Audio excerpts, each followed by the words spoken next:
All right. Well, I would like to welcome everybody back to the Libraries and Weight Rooms podcast. My name is DJ Ligori, and we have a very special guest on today's show. This is our first ever, I just thought of this, Laurie. This is our first ever CrossFit mental fitness graduate that we've interviewed on the Libraries and Weight Rooms podcast so far. So without further ado, I would like to welcome Laurie Enright to the show.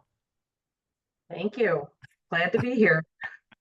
So, Laurie, you have been in CrossFit for 16 years. Yes, long time. That is long. That is a long time to be involved with one thing.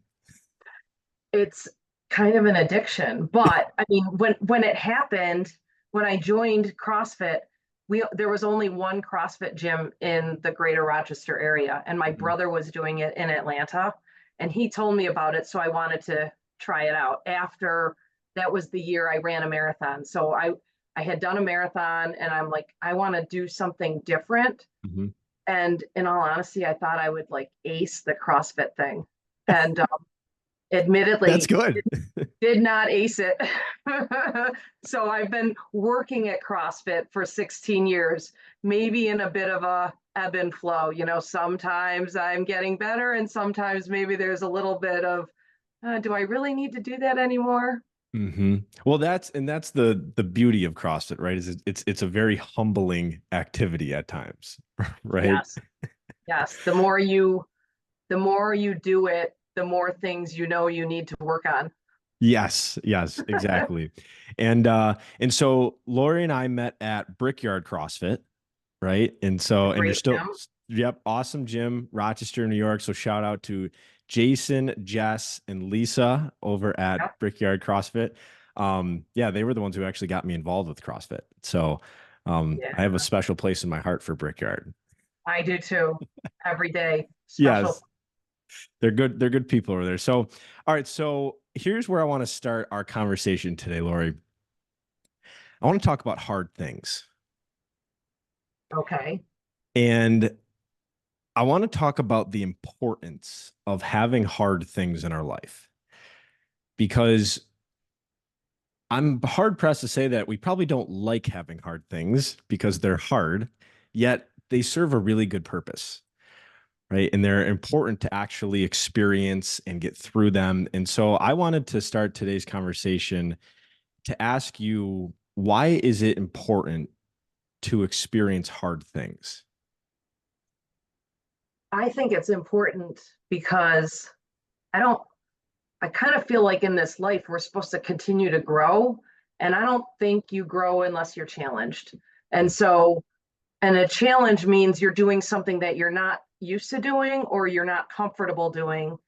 And that makes it hard, right? There's like this scale of hard things, and Mm-hmm. what is difficult for me might not be the same as what's difficult for you. Like, Mm-hmm. I am certainly not trying to run, what is your mile that you're trying to run? The Oh, I sub. was trying to do the sub three. I was trying to do 3 miles in under 20 minutes. Yeah, no, I'm not there. I'm on the other side of that now, but maybe if I was your age, maybe I would have aspired to do that. But I think hard things make us, I mean, obviously they make us stronger, right? And since we're talking about like that CrossFit Mm-hmm. mindset, right? We're challenging ourselves to do things physically that are hard, but then there's all these other difficult things that we have to do in life that, um if you don't do them, where do you go? What, like, how do you thrive? I think to thrive in this world, you need to challenge yourself. Mm. And so to that point, right, to thrive in this world, we need to challenge ourselves. There's probably people out there who are like, I don't want pain, right? And I want to get away from challenge, right? That stuff is kind of scary. And I think it requires a certain mentality to actually like deliberately look for pain, right? Like it's almost feels like we're fighting against our natural instincts, right? Yes. And that's how we're actually going to grow, whether it's our physical strength or whether it's our mental strength, right? So are there certain things that you look out for when it comes to, ooh, like that made me uncomfortable, I should go into that? right? Like what is that signal to you to move forward into that challenge? I think um I think when I'm looking at a challenge, so if it's me making a choice to address, there's two differences, right? There's challenges that are put upon us that if I'm thinking in the moment, I don't really have a choice. Like I'm a mom, Mm, right? And I have challenges raising my kids, or they have a challenge that I need to help them with. I don't consider that a choice. The choice was having the kid in the first place. mhm, And now this is the byproduct of that is helping them when necessary. So there are two different things that I'm thinking about. Hard things that I'm just going to do, and you mhm. and I have talked about that. I'm just going to get it done. I'm going to Yeah. put my mind to it. So I think I use that, right, Mhm, knowing that I've got that strong will to get through those things that I don't have a choice in, and I've allocated that, or kind of applied that to the other side of where I want to develop, right, as a person or whatnot. Typically, the hard things that I like to endeavor in are going to be physical challenges. So, mhm, running a marathon, doing CrossFit, like even going to the hot sauna. mhm. That's not pleasant to a lot of people. It actually is kind of pleasant to me. I do Bikram yoga, not pleasant for a lot of people, but Mhm. I am telling you, um, I don't usually smile in that class unless someone cracks a joke. But when it's over with, I feel really good, you Mhm, know. But I think I'm looking at if it's something new to me, I'm looking at what other people have gotten out of it, right? And mhm, kind of saying, okay, could I benefit mm. from doing something difficult if this is the end result? And I think I'm always looking at those things. So like, what is the thing that I haven't done yet? It's that the cold plunge thing, sitting in the ice water. And I kind of want to do it, but I haven't done it yet. I can't even sprinkle like cold water on me in the shower yet. Like I can for like a split second. But I think if I had to throw myself into a tub, maybe I could, I would force myself to do it. But Mhm, I know that good things could come from that from a health perspective. mhm. Yeah, I actually do a cold plunge every morning. And I this morning I did the cold plunge for 5 minutes and it was at I think 40 degrees. And then after I did the sauna for 12 minutes.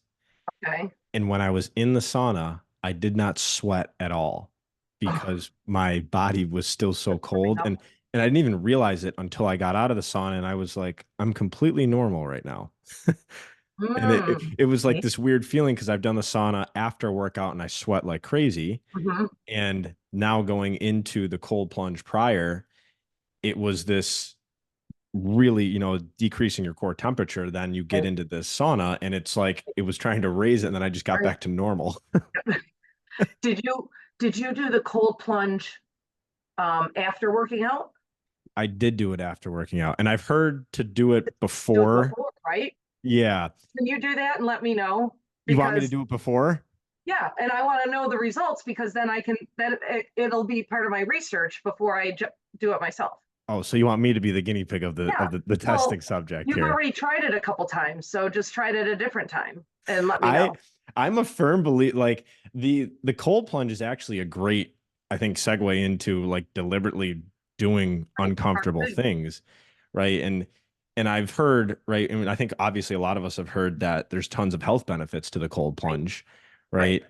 Yet it is a deliberate decision every day to do something that you're probably not going to like, Right.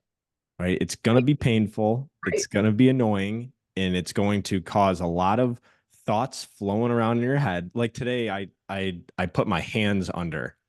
And so I had like all of the water was basically up to my shoulders. And I put my hands under, and I only put my hands under for a minute because that was a new feeling Yeah. or like a new Yeah. environment or a new challenge to handle.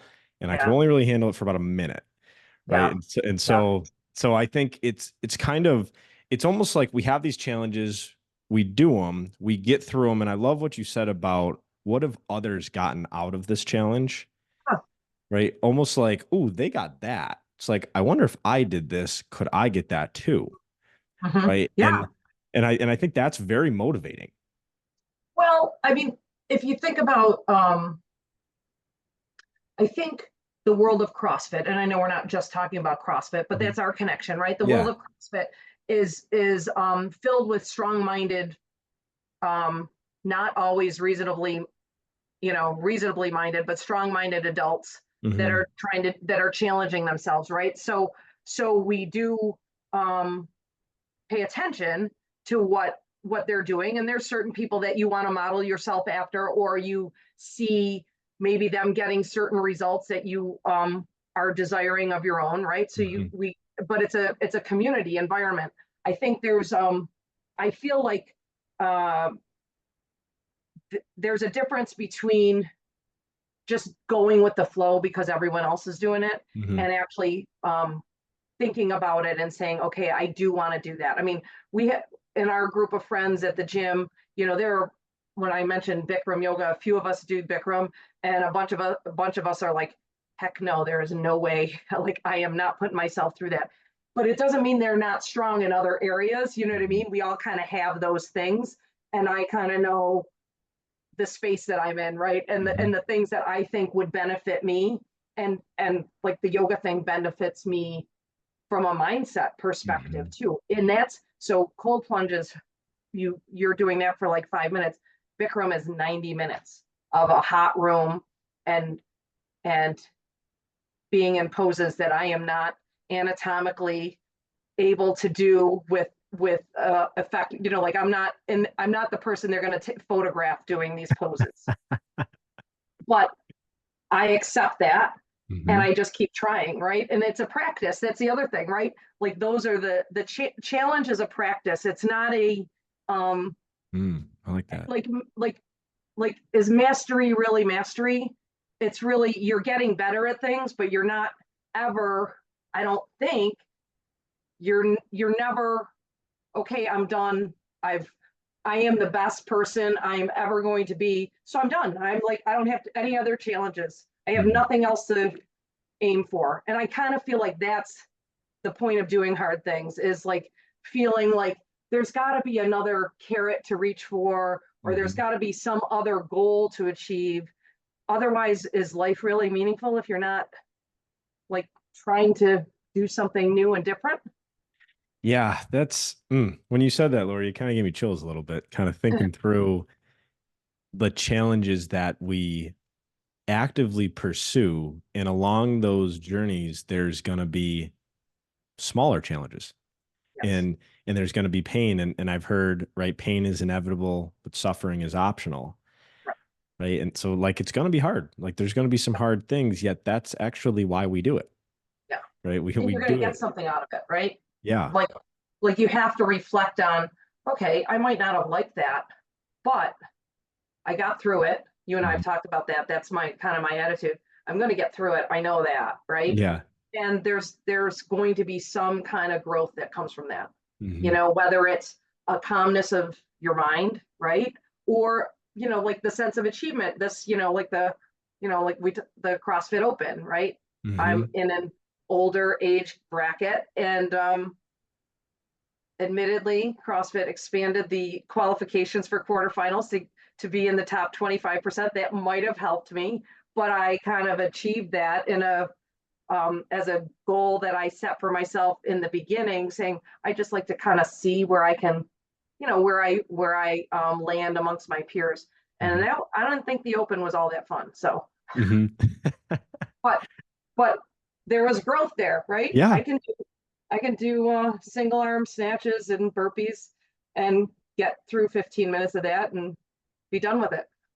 And Lori, I think with all of this challenge talk, it makes me think about judgment, Mm-hmm. right? And this is something that, right, we talked about in the mental fitness program, and you had such a deep reflection around, like, noticing that judgment in your life, right? And I think, like, I remember when you were walking through that, because we kept talking about it a lot, just because it is such it's like, I think we forget that judgment is like a survival mechanism, Yes. right? We have to judge things to make sense of them in order to then understand, all right, how do I operate with this information? Right. And can you like walk us through kind of like that hyper awareness of that judgment that you were kind of starting to like come to? Because I think it's such an interesting thing that people can start to relate to. I think judgment, right? There's positive and negative, right? Mhm. We are always kind of assessing where we are in life. Um, but too much of that negative, like, kind of that um, being unkind to ourselves when we're not maybe achieving the things we're looking to achieve, and giving yourself the grace Mhm. of recognizing that the person you need to be the kindest to is yourself, Mhm. um, within reason, right? You have to still challenge yourself. So there's a certain amount of judgment of I can do better, but there's no benefit to beating yourself up over missing the mark at some point in time. And I don't think we can be helpful to others if we are judging ourselves too harshly. Um, we tend to judge, like it's a natural thing. We, judge ourselves, but we judge others as well. I think we're less kind to ourselves, or at least that's my experience. I'm less kind to Mhm. myself than other people. It's very easy for me to help other people um, understand that they might be too harsh on themselves. Mhm. But if someone is saying that to me, that's hard. So I have to work on that as far as judging myself in a more in a kinder way, Mhm. right? Kind of letting go of, like, looking backwards is never a good, is there's good reasons to look backwards, but judging the past is not good for anyone. I don't think judging the past that's done with, it's a waste of energy, right? You have to kind Mhm. of live here and move forward. So I don't think judging the past is a good thing. But we're just, I mean, like, we're naturally prone to judging ourselves, I think, a little bit harsher than other people, and kind of um depends on how you've been raised as well, kind of what your Mhm. surroundings is, what where your surroundings, and how that has impacted your own judge, right? Yeah. I watch, we all learn from our parents, we all learn, judging. So I think a lot of that is really automatic. So catching yourself when you're judging yourself in an unkind way, or you're judging someone else in an unkind way, is unfortunately, it kind of, brings it down, right? And if you Yeah. can be a little bit more sensitive to um, whether it's yourself personally and the circumstances, without giving excuses, right? To maybe um, being in whatever situation you're in, without giving excuses, you're best off putting your judge aside and just trying to find solutions to move forward if that's the case. But also being kinder to other people when you're judging them, um, and recognizing that what you see isn't the whole picture. You know what I Mhm. mean? So if someone is, I'll use an example of driving to work. I might have a bit of impatience when I'm behind other cars. And when I catch myself, criticizing the driver in front of me, I don't know what's going on with that person. I don't know how they learned how to drive.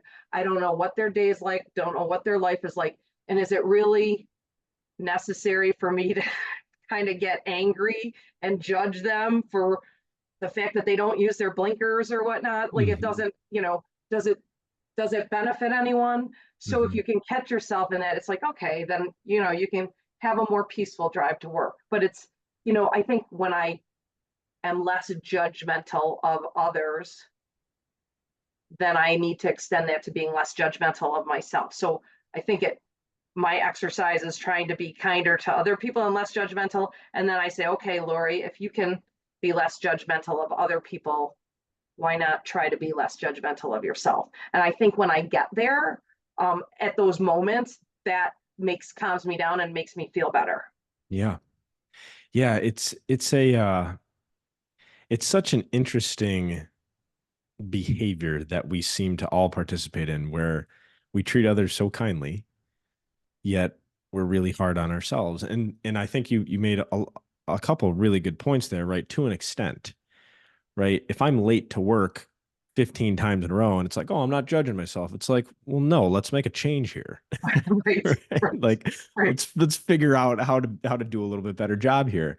Um, and I think there is this balance of being able to hold ourselves to high standards while still also being able to forgive ourselves, Yes, right? Like I want to yes, mix both of those together, yes. right? And I remember I was asked I was asked by a friend a couple weeks ago. He said, what happens when you don't stay consistent with working out, or veer off your diet or something like that? I say, well, I forgive myself as fast as I can, and then I try to get back as Mhm, fast as I can, mhm, right, to mhm. that consistency. Um, Yeah, because too, like I think you mentioned how, right, the driving to work.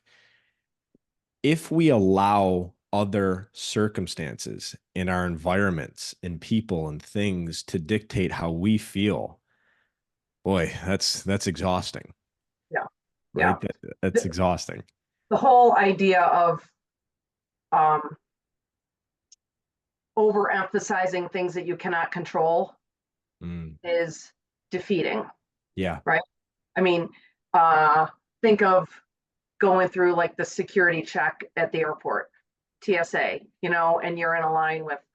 I don't know, 300 people. And that is something that I have learned I can't control that, and I don't lose, like I try to plan ahead, right? And mhm. I don't lose sleep over that stuff. Or going to I go to Wegmans on Sundays, and interestingly, so does everyone else. Everyone's there. You thought you were special, And Laurie. yeah, and I'm in the produce area, and there are people that act as if they're the only ones there, right? Hmm. And in the beginning, I was like, why are these people in my way? You Hmm. know, everyone needs to get things done. Can't they think about other people? And then I had a mind adjustment of, if I'm going to go to Wegmans on Sundays because that's the time that I have to go, like that's when I'm available to go, I just need to accept that this is the environment I'm going into and I can't control it. So I'm going to put my headphones on and listen to good music and just try to enjoy it despite the crowd and the people that get in your way and everything. And it changes your experience to not walk out of there all frazzled and frustrated and all that. And but it was an acceptance, right? An acceptance versus a I I I can't control, right? You can't control that scenario. So I mean I can control it and go some other time maybe, Hmm. right? Or if I have to go then, I just have to accept what I'm going to go into and what's my how do I get through that in a mentally healthy way? Hmm. Yeah. And Yeah. I'm going to tell you, it works, you Yeah. know? It really is. Like I think a lot of our anxiety and our stress is just stemmed from trying to control things that we just don't have Right. any Can't control control. over. Right. Mm-hmm. And it's and we I completely understand, because like I understand why we get stressed out over those things, because it's unpredictable, Right. right? It's uncertainty. All we're really doing is we're just trying to manage uncertain futures, Right. right? And we can't, right? We have no idea what the next, minute, 5 minutes, 10 hours of our life is going to look like. And that's what I think we're trying to like fight against, Right. right? And it makes no sense, right? It makes no sense to fight against it because we can only control ourselves We can only control ourselves, right? to an extent, right? To an extent. I mean, we can't control everything, but yes, Yeah. luckily some things are done for us. We don't have to think about breathing in and out. That just kind of happens. Hmm. Yeah. I heard a quote a couple weeks ago by a man named Peter Crone, and he said, "We are not victims of our circumstances. We're victims of our perspectives." Yes. Yes. Right. Absolutely. Right. The Absolutely. environment is not right. Right. And like you could put somebody in a mall and they could say, "Oh my God, there's so many things. I'm anxious. There's so many Uh-huh. stimulants." And then you could put someone in a mall and be like, "Wow, look at all this commerce and all these, Right. all these Right. things I can buy." There's a song. What's the song? There's an Old Dominion song. Do you listen to country music? Not Um, really. oh, I'm not going to remember. I'm not even going to remember the name of the song. So we'll move on. But it was one like the beginning of the song was, I hit a bump or something like that. And I spilled coffee on my new jeans, and my girlfriend like I'm saying, oh gosh, I ruined my pants, and my girlfriend says, no, actually those are like now they're better. You know what I mean? Like like remember ripped jeans are more interesting than non-ripped jeans or things like that. But it was like it's a matter of perspective, Yep. right? It's, Yeah. I mean, it's just kind of where your head's at. Yeah. Have you? And I think that's what, I mean, I think that's what this, like the mental fitness work that we Mhm. just did, right? I think that's what it does a really good job of is it gives you multiple different perspectives of looking Yes. at, right? Whether you Yes. want to call it the life weights, right? Right. The things in life that we're Right. trying to lift that cause us stress. It's like, well, what if you had 8 to 10 different ideas or Right. strategies about this thing? Any opportunity here to probably lift it or look at it like in a different way, Right. Right. right? Right. Absolutely. Mhm. Have you did you read the book The Comfort Crisis? No, I haven't, but I think I've heard of Okay. it. Yeah. That one is very interesting. This guy that went to Alaska um on a hunt, but like we're talking like very uncomfortable circumstances, for Yeah. like a month or something, like caribou hunt, I Hmm. want to say, with two guys, and they only want to hunt the elderly buck that is like kind of like needs to make room for the other members, Hmm. other members of the tribe, so to speak. So they're very selective on it, but it's like this, like, kind of, speaking of the cold plunge, like being cold for 15 days at a time and Yeah. being hungry and all of that. And the whole idea is like this person was trying to again kind of get out of that state of, we kind of just go through the motions, right? Hmm. And so it's two things, right? It's like being uncomfortable, but it's also kind of um being appreciative of the comforts that we have when we're not out there in the wild or whatnot. Yeah. By the way, I don't think I could do that. That sounds a little too scary for me. Yeah. I mean, I think comfort is ultimately the enemy, right? Yes. Right. Yeah, it Comfort, is. because when we are comfortable, we stay there and we don't necessarily move. And I, I've recently actually, I'll share this. I've recently just made a couple, you could say, financial decisions that have made me a little uncomfortable Uh-huh. because they're new, they're uncertain, and when I decided to make those decisions, it pushed me into a little bit of this agitation feeling. Uh-huh. And I can say, once I had that feeling, my behavior started changing, right? I started trying to almost get back to the comfort, yet Right. in different creative ways, Right. right? Right. And so I think that's like one of the things that I think is so important is if you are comfortable, you have to make a decision to go actively make yourself uncomfortable. Yes. And I think the more uncomfortable things you do, the more comfortable your life will be. I think that's true because it's the more confident you are with future uncomfortable circumstances. So forcing yourself into, like, challenging yourself, right? Yeah.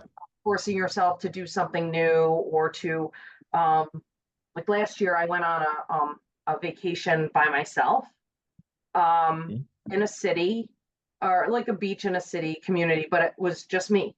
Yeah. And the whole idea was that my kids are adults, and um, I don't want to just stay home simply because I'm single. I'd like to just, like, I'd still like to see parts of the country or the world. Hmm. And I want to just see how I feel independently, like kind of traveling, like going to a restaurant alone and things like that. And so there was a certain amount of discomfort heading out on that little adventure. Hmm. And it was important for me because now I'm headed to this CrossFit thing this weekend, and I'm by myself and I'm not worried at all about going on my own and all of that. It's Mhm. just I think you have to force yourself into that. But now that I've done something like that, I'm not as afraid of doing those things, and I don't want to, I kind of like the freedom of independence. And I want, like, even like, I want my kids. My daughter just went to Hawaii on her own. She's Mhm. got two friends there, but the first 3 days she was on her own there. And I was excited for her, and she was a little nervous, Mhm. but she had a great adventure. She went on a little snorkeling expedition while she was there, and she did a lot of things independently. And that made me proud that maybe it's the example that I've set for her, that she's going to be able to have those adventures, on her own, and just be confident Yeah. in living that way. And she was nervous. I was kind of nervous for her too, just being that far away. But yeah, like those are good challenges to do, and then Yeah. your your world opens up. The less Exactly. afraid you are, the more you challenge yourself, the less afraid you become, right? Mhm. And then you have more opportunities. Yeah. The beginning of the podcast, you said you need challenge to thrive, Yeah, absolutely. right? We need it. And I think that's a great example. So Yeah. awesome, Lori. Well, all right. So here's what I want to do. I want to end today's podcast in a similar fashion how I end all episodes. And I want to ask you one last question here. Okay. Right. What is one secret that has helped you live a smarter and stronger life? Oh my gosh. I think the secret is I have an attitude of I can get through this, and I'm not going to fail. I don't want to say I'm not going to fail, but it's kind of like the my attitude is that I will get through it. Mm, And whether it's, like, that's just I'm not a defeatist. I'm not so I don't have a defeated attitude. I have an attitude of can do. And yeah. that's kind of the secret that I've been able to kind of luckily get to where I am in life, and will continue to. But I just don't have that. Um, I If it's something I want to do, I'm just gonna figure out a way to get it done. I Mm, don't think about failing. I just think about I'm gonna get through it, or I'm going to yeah. get where I need to go. Does that Yeah. make sense? Well, it does. And to anybody who's listening, right, let's take a lesson from Lori right there. Right. No matter the challenge that you're facing, no matter the demon that is creeping up to the surface, no matter what that thing is, you're gonna get through it. Yeah. Right. And use the years of evidence that you have behind you as proof that you've gotten through hard shit before, Yeah. right? Yes. And all of these uncertain hard things, you have the tools and you have the capabilities to get through that thing. Yeah. That is a true fact. That's a fact. That's a fact, Lori. I It's love a fact. that. Well, Lori, thank you so much for your time today. I really appreciated talking to you through all these questions, and I really appreciated working with you over the past 8 weeks too in the Oh, CrossFit thank you. mental It was fitness fun. program. Yeah, It was a lot of fun. that was awesome. I really loved that. So everybody, thank you so much for tuning into today's episode. And as always, if you got some value out of what we talked about with Lori today, which you definitely should have. All right. I wrote down plenty of notes here. Always super grateful for a like or a subscribe or send this episode to somebody as well. You can also leave some comments on our YouTube channel as well. So, Lori, thank you again so much. Thank We you. really appreciate your time, and thank you everybody for tuning into today's episode. And we will talk to you guys soon. Keep doing hard things as well, and we'll see you.